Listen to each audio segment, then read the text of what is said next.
नमस्कार दोस्तों, एक बार फिर स्वागत है आप सभी का हमारे चैनल इजी लर्न 2x2 में। तो आज हम बात करने वाले हैं हिंदी के प्रैक्टिस नंबर 1 की।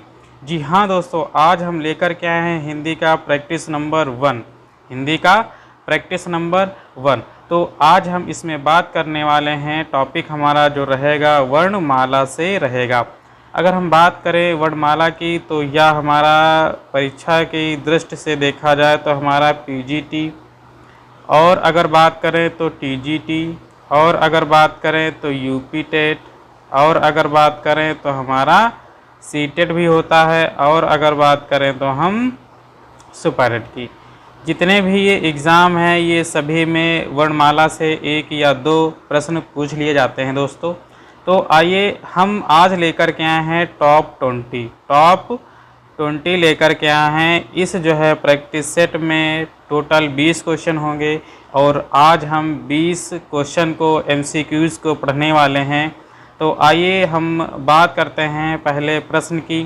पहला प्रश्न हमारा कह रहा है, हिंदी में ध्वनियाँ कितने प्रकार की होती हैं? हिंदी में ध्वनियाँ कितने प्रकार की होती हैं? पहला ऑप्शन है हमारा क्या 2 होती हैं, दूसरा ऑप्शन है हमारा क्या 4 होती हैं, तीसरा ऑप्शन है क्या 6 होती हैं, चौथा ऑप्शन है हमारा क्या 5 होती हैं। तो आइए हम बात करते हैं ध्वनियों की। अगर हम बात करें हिंदी में ध्वनियों की तो हिंदी में जो ध्वनियाँ हैं वह 2 प्रकार की होती हैं। कौन कौन सी होती हैं? पहला होता है हमारा स्वर, और दूसरा हमारा जो होता है व्यंजन होता है। दूसरा हमारा क्या होता है दोस्तों? व्यंजन होता है। अब ये स्वर क्या होते हैं? स्वर वह होते हैं भाई, हम सीधी बात करें, स्वर को उच्चारित करने के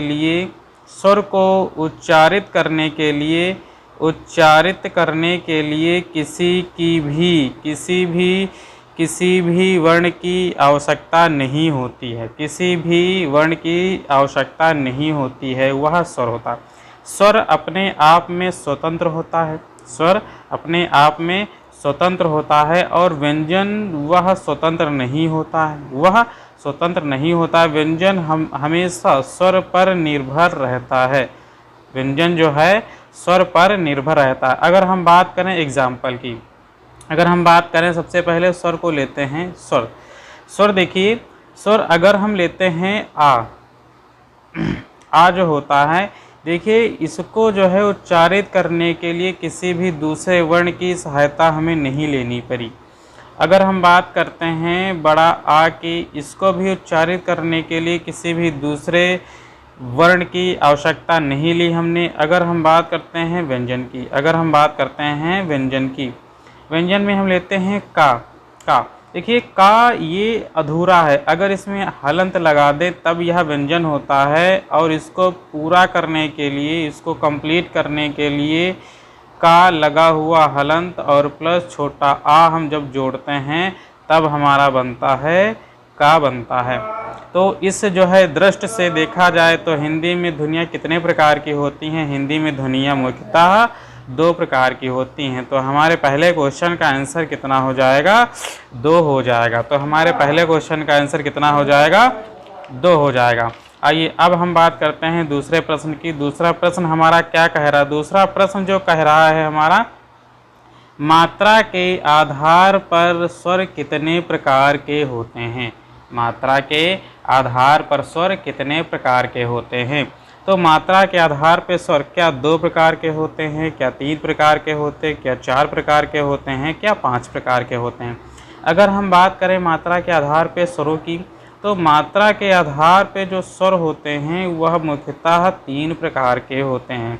कौन कौन से होते हैं? जो पहला हमारा होता है हर्ष स्वर होता है, दूसरा हमारा दीर्घ स्वर होता है, और तीसरा हमारा होता है प्लुत स्वर।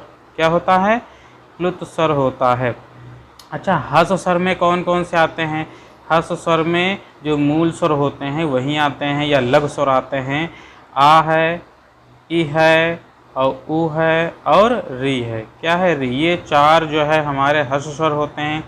दीर्घ स्वर अगर बात करें, दीर्घ स्वर जो है 7 होते हैं। कौन सा है? बड़ा आ होता है, बड़ी ई होती है और बड़ा ऊ होता है और ए होता है और ऐ होता है और हमारा ओ होता है और हमारा औ होता है। ये जो दीर्घ स्वर हैं इन्हें हम संधि स्वर भी कहते हैं। जो दीर्घ स्वर है इसे हम संधि स्वर भी कहते हैं और ह्रस्व स्वर को हम लघु स्वर कहते हैं या फिर हम मूल स्वर भी कह सकते हैं। अगर बात करें हम प्लुत की, जो प्लुत हमारा देखिए प्लुत जो हमारा हिंदी का 3 अक्षर है, 3 अक्षर है, कुछ इस प्रकार होता है। अगर हम एक एग्ज़ाम्पल ले लें, देखो जनरली आप सभी लोग राम को ऐसे लिखते हैं रा, लेकिन हम अगर बात करें तो रा है राम, इसको देखो खींच कर बोल रहे हैं तो हो जाएगा राम, क्या हो जाएगा राम।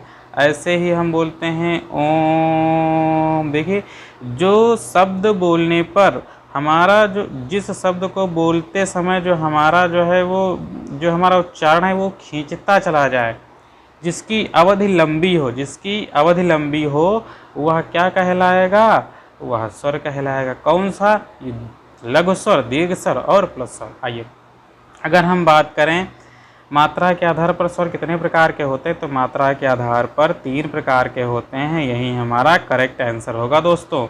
तो आइए हम बात करते हैं अब तीसरे क्वेश्चन की। तीसरा क्वेश्चन हमारा क्या कह रहा है, तीसरा क्वेश्चन जो हमारा कह रहा है जिह्वा के आधार पर स्वर कितने प्रकार के होते। भाई जिह्वा यानी जीभ के आधार पे ऐसे स्वर जिनको बोलते समय हमारी जीभ क्रियाशील हो जाती है। ऐसे कौन कौन से स्वर हैं जिनको बोलते समय हमारी जीभ क्रियाशील हो जाती है। आइए हम बात करते हैं। पहला ऑप्शन हमारा दिया हुआ क्या 2, दूसरा है क्या 3, तीसरा है क्या 4, चौथा है क्या 5। आइए अगर हम बात करें जिह्वा के आधार पे, तो जिह्वा के आधार पे स्वरों की संख्या 3 होती है। कौन कौन सी होती है, हमारा पहला होता है अग्र स्वर। कौन सा होता है, पहला होता है हमारा अग्र स्वर, दूसरा होता है हमारा मध्य स्वर, दूसरा हमारा मध्य स्वर होता है और तीसरा हमारा होता है पश्च स्वर। कौन सा होता है, पश्च स्वर होता है। अच्छा ये अग्र स्वर क्या होते हैं, मध्य स्वर क्या होते हैं और हमारा ये पश्च स्वर क्या होते हैं। अगर हम बात करें अग्र स्वर की, जिन स्वरों के उच्चारण में जीभ का आगे वाला भाग काम करे, जिन स्वरों के उच्चारण में जीभ का अग्रभाग क्रियाशील हो उसे अग्र स्वर कहते हैं।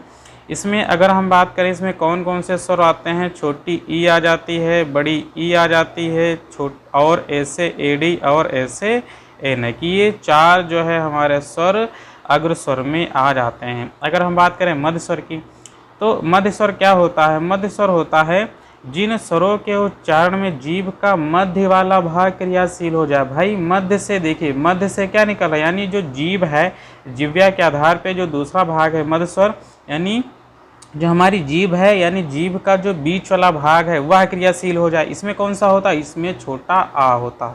कौन सा होता है, छोटा आ होता है। अगर हम बात करें पश्च स्वर की, तो पश्च स्वर जिन स्वरों के उच्चारण में जीभ का पीछे वाला भाग काम करे, जिन स्वरों के उच्चारण में जीभ का पीछे वाला भाग करे वह क्या होगा, पश्च स्वर होगा। इसमें कौन सा, ये 4 और ये 5, ये छोड़ करके जो बच्चे शेष कौन से बच्चे हैं, बड़ा आ हो जाएगा हमारा, छोटा ऊ हो जाएगा हमारा, बड़ा ऊ हो जाएगा हमारा, और ओ से उखली हो जाएगी, और ओ से औरत हो जाएगी, औ से औरत हो जाएगी। तो ये जिह्वा के आधार पर स्वर कितने प्रकार के होते हैं, तो ये 3 प्रकार के होते हैं। कितने प्रकार के होते हैं, 3 प्रकार के होते हैं। कितने प्रकार के होते हैं, 3 प्रकार के होते हैं। हमें प्रश्नों को एकदम बारीकी से समझना है जिससे भूल ना पाएँ हम कभी भी। एक बार पढ़ें जीवन भर याद रहे। आइए अब हम बात करते हैं चौथे प्रश्न की। चौथा प्रश्न हमारा क्या कह रहा है, तो चौथा प्रश्न हमारा कह रहा है कि एक से अधिक वर्णों के मेल को कहते हैं। एक से अधिक वर्णों के मेल को कहते हैं, क्या कहते हैं, क्या अक्षर कहते हैं, क्या स्वर कहते हैं, क्या व्यंजन कहते हैं, क्या अनुस्वार कहते हैं। पहला ऑप्शन हमारा अक्षर हुआ, दूसरा स्वर हुआ, तीसरा व्यंजन हुआ, चौथा हमारा अनुस्वार हुआ। तो अगर हम बात करें एक से अधिक वर्णों के मेल को, आइए हम बात करते हैं जैसे का हलंत वाला और प्लस आ, हमारा बन गया का, क्या बना का, देखिए यहाँ पे 1 और ये हमारा 2, यानी इसमें देखिए 2 वर्ण मिल रहे हैं, यानी 1 से अधिक होना चाहिए, 1 से अधिक यानी 2 वर्ण मिलकर के एक व्यंजन बना रहे हैं। का क्या है, हमारा व्यंजन है, तो हमारा इसका आंसर क्या हो जाएगा भाई, इसका हमारा सी ऑप्शन हो जाएगा, व्यंजन हो जाएगा। क्या हो जाएगा, व्यंजन हो जाएगा। क्लियर। आइए अगला क्वेश्चन हम बात करते हैं 5वें प्रश्न की। हमारा 5वां प्रश्न क्या कह रहा है, हमारा 5वां प्रश्न कह रहा है ई चा छा जा झा आदि का उच्चारण किससे होता है। ई चा छा जा झा आदि का उच्चारण किससे होता है, क्या कंठ से होता है, क्या मूर्धन्य से होता है, क्या तालव्य से होता है, क्या ओष्ठ से होता है। इसमें हम आपको एक जो है लिखते हैं, संस्कृत का है, कुछ नहीं है, जैसे कंठ है, कंठ से बनने वाले इसको बोलते हैं अकोह, अकोह विसर्जनीया नाम, अकोह विसर्जनीया नाम कंठः, कंठः, कंठः, कंठः, क्या कहेंगे, अकोह विसर्जनीया नाम कंठा। मूर्धन्य से, मूर्धन्य से क्या होता है, हमारा होता है ऋतुर्सा नाम, ऋतुर्सा नाम, ऋतुर्सा नाम मूर्धा, ऋतुर्सा नाम मूर्धा। तालव्य से क्या होता, ई चुईसा नाम, ई चुईसा नाम, ई चुईसा नाम तालु। अब देखिए यहाँ पे हम देखते हैं, यहाँ आ होगा, छोटा होगा, बड़ा होगा, का वर्ग होगा, और हा होगा और विसर्ग वाला होगा। इसमें का, इसमें कहीं का दिख रहा है भाई, नहीं दिख रहा है। हमें ई देखिए, इसमें छोटी ई बड़ी ई शामिल हो जाएगी। चा दिख रहा है, चा छा जा झा, यानी चा पूरा वर्ग दिख रहा है, चा छा जा झा यहाँ दिख रहा है, और हमारा या भी दिख रहा है, और हमारा ये शा वाला दिख रहा है, हमारा तालव्य शा।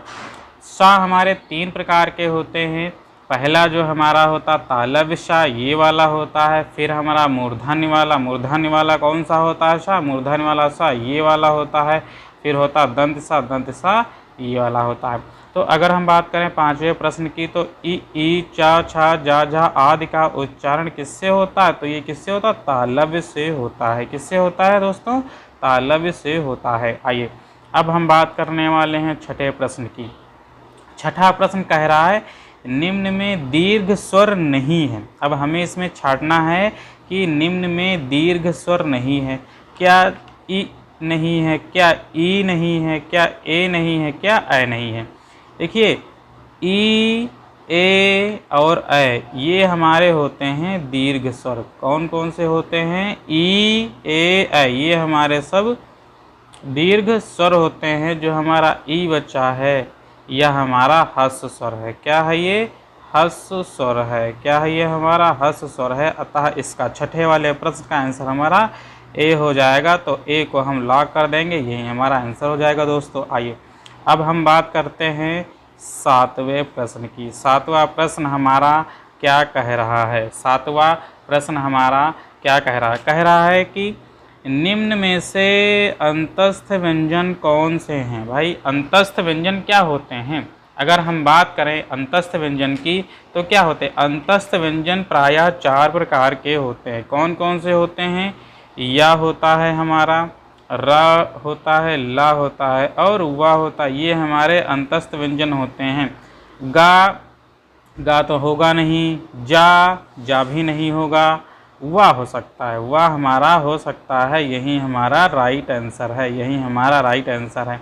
अगर हम बात करें सा की तो ये सा हमारा होता है ऊष्म व्यंजन होता है। और हमें क्वेश्चन में क्या पूछ रहा, हमें पूछ रहा है अंतस्थ व्यंजन पूछ रहा है दोस्तों। तो हमारा आंसर क्या हो जाएगा, तो आंसर हमारा हो जाएगा वाह हो जाएगा। वाह हमारा क्या होगा, अंतस्थ व्यंजन हो जाएगा। आइए अब हम बात करने वाले हैं 8वें प्रश्न की। 8वां प्रश्न हमारा कह रहा है कि निम्न में अल्प प्राण व्यंजन कौन सा है। निम्न में अल्प प्राण व्यंजन कौन कौन से होते हैं। अगर हम बात करें अल्प प्राण की, अगर हम बात करें यानी कि यह प्रत्येक वर्ग का पहला, तीसरा और पांचवा होता है। पहला, तीसरा, पांचवा वर्ण होता है। अगर हम बात करें खा तो ये दूसरा होगा, खा हमारा दूसरा होगा, गलत हो जाएगा हमारा। अगर हम बात करें गा की, अगर हम बात करें का खा गा, तीसरा आ रहा है तो ये हमारा क्या हो जाएगा, ये गा वाला हमारा क्या हो जाएगा, अल्प प्राण व्यंजन हो जाएगा। अगर हम घा तो ये चौथा आएगा। अगर हम बात करें ठा तो ये दूसरा हो जाएगा, और खा ये भी दूसरा, और हमें या तो पहला पकड़ना है या तीसरा या पांचवा पकड़ना है। तो इसमें पूरे में कौन सा है, ये गा वाला, ये गा वाला का खा गा घा जो तीसरे पे आता है यही हमारा अल्प प्राण है। अल्प प्राण में पहला, तीसरा और पांचवा वर्ण हो तो अल्प प्राण होगा, और महाप्राण में दूसरा और पांचवा हो। क्लियर। आइए अब हम बात करते हैं 9वें क्वेश्चन की। 9वां क्वेश्चन कह रहा काकल्य वर्ण क्या है। काकल्य वर्ण कौन सा है। अब बात करते हैं पहले काकल की। ये काकल्य क्या होता है, ये काकल्य क्या होता है। अगर बात करें हम काकल्य की तो जो हमारी स्वर तंत्रियाँ होती हैं, स्वर तंत्रियाँ जो हमारी होती हैं, इनका जो मध्य भाग होता है यही हमारा काकल्य कहलाता है। काकल्य वर्ण कौन सा होता है, क्या या है, क्या सा है, क्या हा है, क्या अड़ा है। या नहीं हो सकता है, क्यों, क्योंकि या हमारा होता अंथस व्यंजन। सा हमारा नहीं हो सकता है क्योंकि यह ऊष्म व्यंजन होता है। अड़ा या हमारा पंचम है, यह हमारा पंचम होता है वर्ण। अगर हम बात करें जो तीसरा ऑप्शन बच रहा हमारा हा, काकल्य वर्ण होता है हा, और हा के साथ साथ हमारा आह भी होता है, यानी हा और आह, हा और आह, हा और आह हमारे काकल्य वर्ण होते हैं। तो इसका हमारा राइट आंसर का कौन सा हो जाएगा, सी ऑप्शन हमारा राइट आंसर हो जाएगा। आइए अब हम बात करते हैं 10वें प्रश्न की। 10वें प्रश्न में कह रहा है कि हिंदी भाषा की कुल वर्ण लिपियाँ कितनी होती हैं। अगर क्वेश्चन आ जाए कि हिंदी भाषा की कुल वर्ण लिपियाँ कितनी होती हैं, तो हिंदी भाषा की कुल वर्ण लिपियाँ होती हैं हमारी 52। कितनी होती हैं, 52 होती हैं। कितनी होती हैं दोस्तों, 52। कौन कौन सी, अगर हम बात करें स्वर की संख्या होती है 11, और अगर हम बात करें कुल व्यंजन की, अगर हम बात करें कुल व्यंजन की, कुल व्यंजन होते हैं हमारे 41 और 11 होते हैं हमारे 52। तो 10वें प्रश्न का राइट आंसर हमारा क्या हो जाएगा, सी हो जाएगा दोस्तों। क्या हो जाएगा, सी 52। अगर हम बात करें 33 की, अगर हम बात करें 33 की, ये 33 क्या होता है, तो ये 33 अगर आ जाए व्यंजनों की संख्या, क्वेश्चन आ जाए हमारा व्यंजन की संख्या, व्यंजनों की संख्या कितनी होती है, व्यंजनों की संख्या, तब हमारा 33 हो जाएगा। अगर क्वेश्चन में आ जाए कुल व्यंजनों की संख्या तो 41 हो जाएगा। अगर हमारा आ जाए कि हिंदी भाषा की कुल वर्ण लिपियाँ कितनी हैं, तो हमारा 52 आंसर हो जाता है। तो हमारा 52 आंसर हो जाता है। आइए अब हम बात करने वाले हैं क्वेश्चन नंबर 11 की। क्वेश्चन नंबर 11 की, क्वेश्चन नंबर 11 कह रहा है जिनकी ध्वनि केवल मुख से निकलती है, जिनकी ध्वनि केवल मुख से निकलती क्या कहलाती हैं, क्या वृत्ताकार स्वर कहलाती हैं, क्या समृद्ध स्वर कहलाती, क्या अनुनासिक स्वर कहलाती हैं, क्या निर्नुनासिक स्वर कहलाती हैं। आइए हम बात करते हैं वृत्ताकार सुर की। अगर हम बात करते हैं वृत्ताकार, ये जो है होठों के आधार पे होता है, यानी होठों के आधार पे इनमें छोटा ऊ, बड़ा ऊ और हमारा ओ और औ आ जाते हैं, ये हमारा औ, ठीक है। ये होठों के आधार पे होते हैं। समृद्ध स्वर, जो समृद्ध स्वर होते हैं यह मुख की आकृति या ताल के आधार पे होते हैं। किसके आधार पे, मुखाकृति के आधार पे होते हैं, मुखाकृति के आधार पे होते हैं। अनुनासिक, हाँ अनुनासिक जो हमारा होता है इसमें हमारा नाक और मुंह, नाक व मुंह दोनों की सहायता लेनी पड़ती है, यानी अनुनासिक में नाक और मुंह दोनों से निकलती हैं, यानी जो ध्वनि है हमारी नाक और मुंह दोनों से निकलती है। निर्नासिक में सिर्फ और सिर्फ मुख से निकलती है। मुख से निकलती है। जो हमारा निरनुनासिक होता है इसमें केवल जो हमारा है किससे निकलती है, हमारा सिर्फ जो है मुख से निकलती है। तो इस 11 वाले प्रश्न का हमारा आंसर हो जाएगा डी, डी फॉर डॉग, यानी निरनुनासिक स्वर। आइए अगर हम बात करें एग्जाम्पल की, अगर हम बात करें जैसे आप, इधर, उधर, इधर, उधर, आप, इधर, उधर, इन जो है शब्दों से हमें ज्ञात होता है कि हमारी नाक हमारी कोई क्रियाशील नहीं। देखिए अगर हम यहीं पे एक जो है शब्द ले लेते हैं जैसे गांव, कौन सा लेंगे, गांव।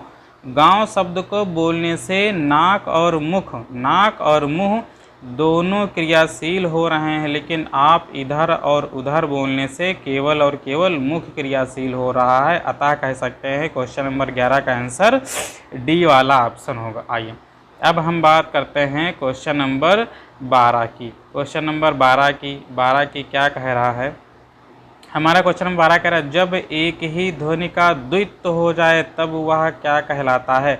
क्या संयुक्त ध्वनि कहलाता, क्या युग्मक, क्या पारस्परिक, क्या इनमें से कोई नहीं। कह रहा है जब एक ही ध्वनि का द्वित्व हो जाए, एक ही ध्वनि का द्वित्व हो जाए तो कहलाता है हमारा युग्मक ध्वनि। क्या कहलाता है दोस्तों, युग्मक ध्वनि कहलाता है। अगर हम जैसे एक जो है एग्जाम्पल लेते हैं, जैसे हम बात करते हैं दिल्ली की। देखिए जब एक ही ध्वनि यानी जो ला है, देखिए दो में द्वित्व हो गई है तो एक और एक हो गई युग्मुक, युग्म बना, एक ही वर्ण का युग्म बना यानी द्वित्व बना, इसलिए जो हमारा क्वेश्चन नंबर 12 है इसका आंसर हो जाएगा हमारा युग्मुक ध्वनि। क्या हो जाएगा, युग्मुक ध्वनि हो जाएगा दोस्तों।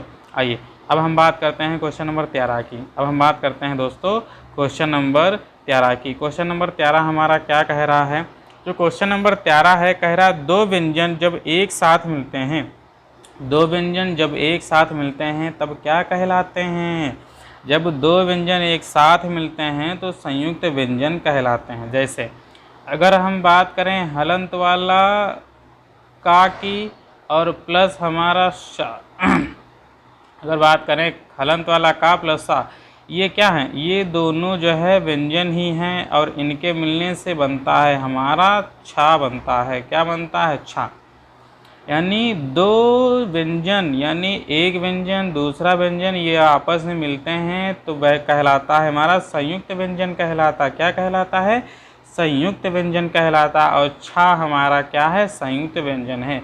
छा और ज्ञा और त्रा ये भी हमारे संयुक्त व्यंजन होते हैं, और हमारा स्रा ये भी हमारा संयुक्त व्यंजन होता है। आइए अब हम बात करने वाले हैं क्वेश्चन नंबर 14 की। क्वेश्चन नंबर जो 14 है, क्वेश्चन नंबर 14 हमारा कह रहा है कि अनुस्वार किसका कार्य करता है। अनुस्वार भाई किसका कार्य करता है, जो हमारा अनुस्वार है यह क्या विसर्ग का कार्य करता है, क्या चंद्र बिंदु का कार्य करता है, क्या पंचम वर्ण का कार्य करता है, क्या स्वर का। अनुस्वार की सहायता से अनुस्वार वर्णों को बोलते समय या उच्चारण करते समय हमें नाक और मुख की दोनों की सहायता लेनी पड़ती है, या पंचम वर्ण होते हैं। कौन कौन से, आइए अगर हम बात करें जैसे ना और हम बात करें अंगा, देखिए मुंह और नाक, मुंह और नाक, मुंह और नाक। देखिए नाक से जो है त्वरित ध्वनि यानी त्वरित गति जो है स्पीड से आ रही है, अतः यह कौन सा हो जाएगा, पंचम वर्ण हो जाएगा दोस्तों। आइए अब हम बात करते हैं क्वेश्चन नंबर 15 की। क्वेश्चन नंबर 15 कह रहा है कि निम्न में घोष वर्ण कौन सा है। निम्न में घोष वर्ण कौन सा है, तो घोष वर्ण क्या होते हैं, घोष वर्ण। आइए हम बताते हैं, सबसे पहले बताएंगे अघोष की, सबसे पहले हम बताएंगे अघोष की, किसकी बात करेंगे, अघोष की, फिर बात करते हैं सघोष की। आइए जो अघोष होता है यानी प्रत्येक वर्ग का पहला और दूसरा होता है वही अघोष कहलाता है। जो सघोष होता है वह प्रत्येक वर्ग का तीसरा, चौथा और पांचवा वर्ण होता है, वही हमारा सघोष। अच्छा, सघोष को हम घोष भी कहते हैं, क्या कहते हैं? आइए, अगर हम बात करें घोष, अगर हम बात करें घोष, ये हमारा थोड़ा गलत हो गया है, ये सा होगा, ऐसा वाला सघोष। अगर हम बात करें घोष, सघोष को घोष भी कहते हैं। देखिए का, ये तो अघोष हो जाएगा। चा पहला है, प्रत्येक वर्ग का पहला है, तो ये अघोष हो जाएगा। ये और ये और ये तीनों हमारे कैसे हो जाएंगे? ये तीनों हमारे हो जाएंगे अघोष। सिर्फ जा आता है हमारा, चा छा जा, यानी तीसरा आ रहा है, तीसरा वर्ण आ रहा है। चा वर्ग का तीसरा वर्ण आ रहा है, तीसरा वर्ण आ रहा है। कौन सा आ रहा है? जा आ रहा है, जा आ रहा है, जा आ रहा है। तो ये हमारा कौन सा हो जाएगा? घोष हो जाएगा। तो इस जो है क्वेश्चन नंबर 15 का राइट आंसर हमारा दोस्तों ए होगा। कौन सा होगा? ए होगा। आइए अब हम बात करते हैं क्वेश्चन नंबर 16 की। क्वेश्चन नंबर 16 की कह रहा है कि अर्ध विवृत स्वर कौन कौन से होते हैं? अर्ध, क्या ऊ होता है, क्या ए होता है, क्या आ होता है, क्या ए होता है? अगर हम बात करें अर्ध विवृत स्वर, अगर हम बात करें अर्ध विवृत स्वर, तो अर्ध विवृत स्वर में एक तो हमारा ए आता है और एक आता है हमारा ओ, एक आता है हमारा ओ। अर्ध विवृत की हम बात कर रहे हैं, अर्ध विवृत की बात कर रहे हैं, तो अर्ध विवृत में हमारा आ जाता है आ और ए और औ आ जाता है। तो देखिए इसमें ऊ तो होगा नहीं, आ तो होगा नहीं, ए तो होगा नहीं, हमारा बच्चा क्या है? ए बच्चा, अय बच्चा। यही हमारा जो अ है, यही हमारा अर्ध विवृत कहलाता है, यही हमारा अर्ध विवृत कहलाता है। तो क्वेश्चन नंबर 16 का राइट आंसर हमारा बी ऑप्शन होगा। क्वेश्चन नंबर 16 का राइट आंसर हमारा बी वाला होगा। यही हमारा क्या है? यही हमारा अर्ध विवृत है, यही हमारा अर्ध विवृत है दोस्तों।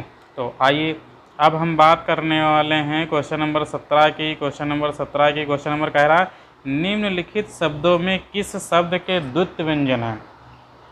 क्या पुनः में है, क्या इलाहाबाद में, क्या दिल्ली में है, क्या उत्साह में? देखिए दोस्तों, कह रहा है किस शब्द के द्वित्व व्यंजन है, यानी द्वित्व व्यंजन जिसके दो व्यंजन हो, जिसके दो व्यंजन हो। किस शब्द में दो व्यंजन है? दो व्यंजन पुनः में तो है नहीं, इलाहाबाद में तो है नहीं, उत्साह में तो है नहीं। हाँ, एक ही व्यंजन के दो हैं, यानी एक ही व्यंजन, यानी डबल रोल, जिसे बोलते हैं डबल रोल, जिसे बोलते हैं हम डबल रोल बोलते हैं, यानी वह दिल्ली है। क्या है वह दोस्तों? दिल्ली है। तो हमारे जो है क्वेश्चन नंबर 17 का राइट आंसर क्या हो जाएगा? दिल्ली। क्या हो जाएगा दोस्तों? दिल्ली हो जाएगा। आइए अब हम बात करते हैं क्वेश्चन नंबर 18 की। क्वेश्चन नंबर 18 हमारा कह रहा है कि विसर्ग से बना शब्द कौन सा है? विसर्ग से बना शब्द, क्या अध है, क्या निःस्पृह है, क्या द्विवत्व है, क्या थोड़ा सा है? अच्छा, अगर बात करें विसर्ग की, विसर्ग क्या होता है? विसर्ग ऐसे ही तो होता है, यानी आह में जो लगा होता, आह में विसर्ग दे दिए, ना अध में है, ना ही तो द्विवत्व में है, ना ही तो थोड़ा सा में। ये देखिए यहाँ पे योजक चिन्ह लगा हुआ है, यहाँ पे देखिए ये हमारा चिन्ह लगा हुआ एक्सक्लेमेटरी का। यहाँ पे देखिए निःस्पृह में जो बीच में देखिए क्या लगा है, या विसर्ग लगा है। तो हमारे क्वेश्चन नंबर 18 का राइट आंसर हमारा बी ऑप्शन हो जाएगा दोस्तों। तो हमारे क्वेश्चन नंबर 18 का राइट आंसर हमारा बी ऑप्शन हो जाएगा दोस्तों। आइए अब हम बात करते हैं क्वेश्चन नंबर 19 की। क्वेश्चन नंबर 19 की कह रहा है इनमें से कौन सा वर्ण स्वर है? इनमें से कौन सा वह स्वर है? क्या ए है, क्या बी है, क्या सी है, क्या डी? ए में है ए, बी में है ला, सी में है का, डी में देखिए ला, का और टा, ये तीनों व्यंजन हैं, ये तीनों व्यंजन हैं जो दूसरे की सहायता से उच्चारित होते हैं। जो हमारा बचा ऑप्शन ए आए, यह हमारा क्या है? यह हमारा दोस्तों स्वर है, यह हमारा दोस्तों स्वर है। आइए तो हमारे क्वेश्चन नंबर 19 का राइट आंसर हमारा ए हो जाएगा। क्या हो जाएगा दोस्तों? ए हो जाएगा। आइए अब हम बात करते हैं क्वेश्चन नंबर 20 की। यह हमारा अंतिम होने वाला है। क्वेश्चन नंबर 20 कह रहा है वर्णमाला किसे कहेंगे? वर्णमाला हम किसे कहेंगे? अगर हम बात करें क्या शब्द समूह को कहेंगे, क्या वर्णों के संकलन को कहेंगे, क्या शब्द गणना को कहेंगे, क्या वर्णों के व्यवस्थित समूह को कहेंगे। एक समान स्वर, अगर हम बात करें पहले बात करते हैं वर्ण की। वर्ण की परिभाषा होती है एक समान स्वर वाली ध्वनि को हम क्या कहते हैं, एक समान स्वर वाली ध्वनि को क्या कहते हैं, हम वर्ण कहते हैं।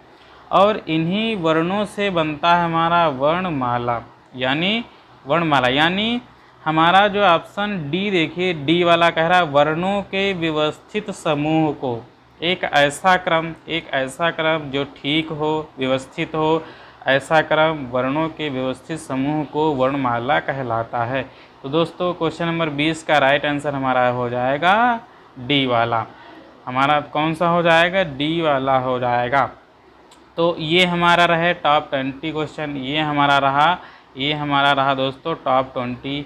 और इसी तरह जो है हम प्रश्नों की बौछार करते रहेंगे, एमसीक्यूज़ हम लेकर के आते रहेंगे, चाहे आपका हिंदी हो, चाहे आपका साइंस हो, चाहे आपका कोई भी विषय हो, चाहे आपका इंग्लिश हो, चाहे आपका मैथ्स हो, चाहे आपका हिस्ट्री हो। तो ऐसे जो है हम प्रश्नों की टॉप 20, टॉप 30, टॉप 100 भी लेकर के आएंगे, टॉप जो है हमारा टॉप 500 भी लेकर के आएंगे। तो ऐसे जो है प्रश्नों की बौछार होती रहेगी दोस्तों। अगर आप हमारे चैनल पर नए हैं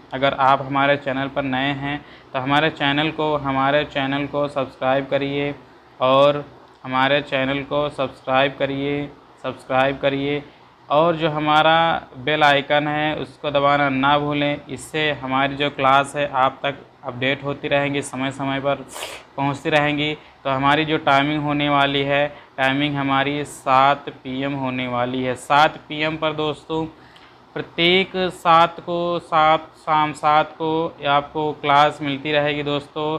तो हमारे जो है, अगर आपको वीडियो अच्छी लगी हो तो हमारे चैनल को लाइक करिए, कमेंट करिए, और कोई भी क्वेश्चन में डाउट हो तो कमेंट करके आप पूछ सकते हैं।